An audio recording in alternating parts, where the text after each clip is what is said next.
Qanchанчы жыл айтайынбы? 98. Ну, 27 жыл мурда болуп калабы.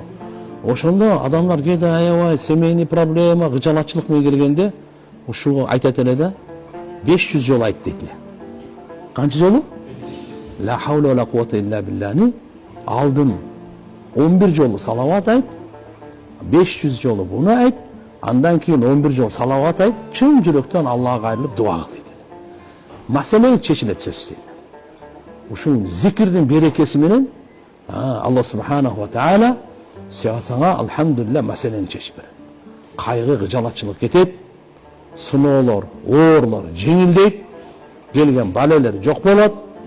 Ошон үчүн иншалла буну айтып жүрүш керек. Адам канчалык руханияттан узактаганда мунанын сандарына газ бериш керек да. Бериш керек экен. Көбүрөөк кылыш керек. Себеп дегенде баягы биз бир аз эле айтып койгон менен маселе чечилбейт. Буну көбүрөөк басым кылыш керек. Иншалла. Ушунун берекеси менен Алла субханаху ва таала бардык дүйнө ахиреттин иштерин жеңил кылып коет. Муаз ибн